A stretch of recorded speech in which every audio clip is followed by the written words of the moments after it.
All right, let's talk about something that hits close to home for so many of us. Burnout. That feeling of being totally swamped, completely exhausted, but not really getting anywhere.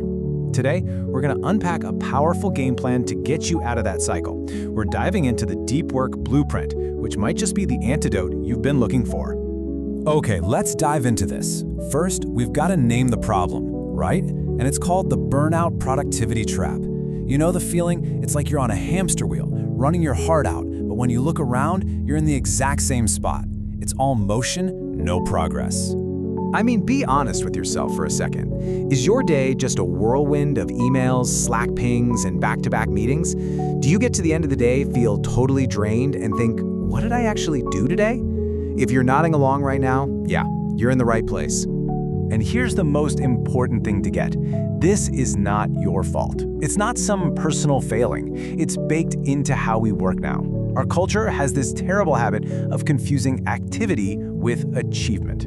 But staying in that state of constant, scattered busyness, well, that is the express lane to total burnout.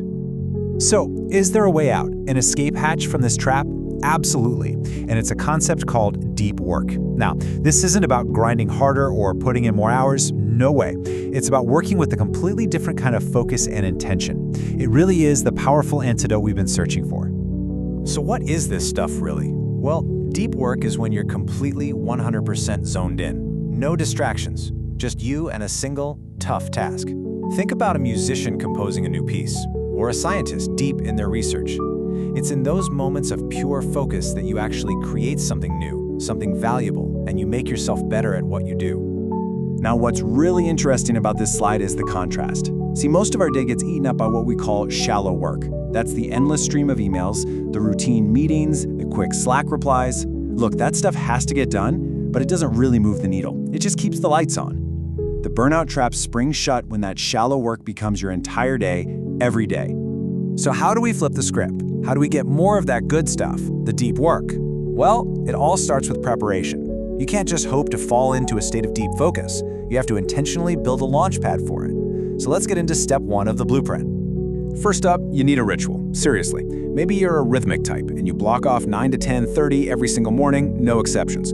Or maybe you take a bimodal approach where Monday and Tuesday are for deep work and the rest of the week is for meetings and shallow stuff. Whatever it is, make it a habit. Next, be absolutely ruthless about distractions. Phone on silent isn't good enough. Put it in another room. Close all those browser tabs that have nothing to do with your task. And finally, you need a super clear goal. Work on the project is way too fuzzy. Outline the first 2 chapters of the proposal. Now that is a target you can hit.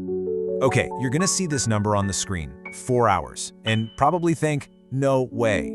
But listen, don't let that number freak you out.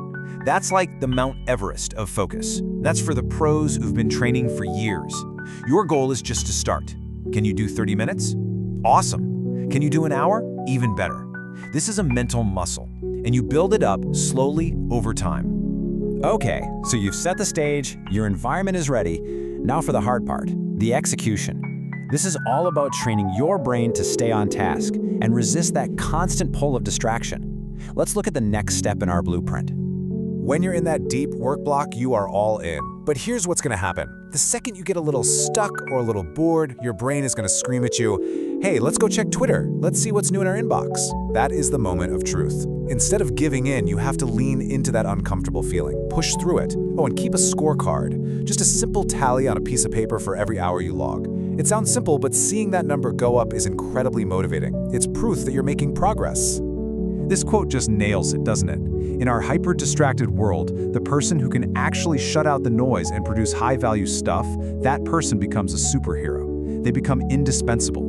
So mastering this isn't just about feeling less burnt out, it's about giving yourself a massive advantage in your career. You know, when we boil it all down, this blueprint isn't just a productivity hack. It's bigger than that. It's about fundamentally changing how you relate to your job. It's about taking back control of your attention so you can find real meaning in what you do. And that's the real key takeaway here. Burnout doesn't just come from working too much. It comes from feeling like your work doesn't matter. When you spend all day spinning your wheels on shallow tasks, you feel exhausted and empty. Deep work connects your effort to results you can be proud of. You might still be tired at the end of the day, but it's a good tired. It's a satisfying feeling of a job well done. So, I'll leave you with this one question. Forget about 4 hours for a minute. Just think about it. What could you create, or solve, or build if you could just carve out one single, uninterrupted, focused hour for yourself every single day? The answer to that question could literally change everything.